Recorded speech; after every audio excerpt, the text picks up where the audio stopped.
नमस्कार मित्रांनो, मी आपला मित्र चंदन कांबळे आणि आज मी तुम्हाला दाखवणार आहे बांगडा करी आणि बांगडा फ्राय. तर मी आज सकाळी जेटीवरनं आणले होते बांगडे आणि असे बांगडे व्यवस्थित साफ करून स्वच्छ धुवून घेतलेले आहेत आणि त्याला थोडंसं जरा हळद आणि मीठ लावलं आहे. आणि हे मी आमटीसाठी घेतलेलं वाटण आहे. ओलं खोबरं, मच्छी मसाला, लसूण आणि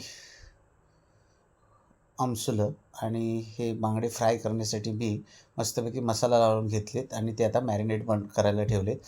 शेगडी पेटवली आहे, शेगडीवर ठेवलं आहे टोप आणि जे आपण मगाशी ते खोबऱ्याचं वाटण तयार केलं होतं ते वाटून घेतलेलं आहे आणि डायरेक्ट टोपामध्ये टाकलं आहे आणि थोडं त्याच्यामध्ये आपण पाणी घेणार आहोत. चवीपुरतं घालणार आहोत मीठ आणि चांगला मोठ्या गॅसवर त्याला उकळ काढणार आहोत. उकळ आला की आपण त्याच्यामध्ये आता टाकणार आहोत साफ केलेले बांगडे आमटीसाठी आणि 10 मिनटं मस्तपैकी मंद आचेवर आमटी उकडवून घेणार आहोत. म्हणजे मासे अगदी व्यवस्थित शिजले जातील. आणि हे बघा 10 मिनटं झाल्यानंतर मासे अगदी व्यवस्थित शिजलेत आणि अशी या प्रकारे ही आपली आमटी तयार आहे. या आमटीमध्ये मी अजिबात तेल वापरलेलं नाही.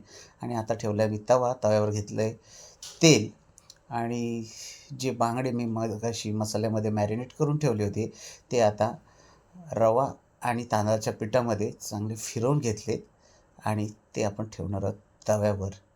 हे बघा अशा प्रकारे मसाला व्यवस्थित बांगड्याला लावून झाल्यानंतर परत ते पिठामध्ये आपण फिरवून घेतलेत आणि तव्यावर टाकलेले आहेत आणि आता आपण त्याच्यावर ठेवणार आहोत झाकण आणि मंद आचेवर मस्तपैकी 5 ते 10 मिनटं एक साईड भाजून घेतले आणि त्याच्यानंतर हे बघा आपण दुसरी साईड भाजायला बांगडे फिरवलेले आहेत. माझा बांगडा कुठेही चिकटलेला नाही. अशा प्रकारे बांगडा फ्राय करून तुम्ही बघा, अतिशय छान होतो आणि कुठेही बांगडा स्वतःचं कोटिंग सोडत नाही, तव्याला चिकटत नाही. आणि अशा प्रकारे आता आपला बांगडा फ्राय रेडी झालेला आहे. धन्यवाद.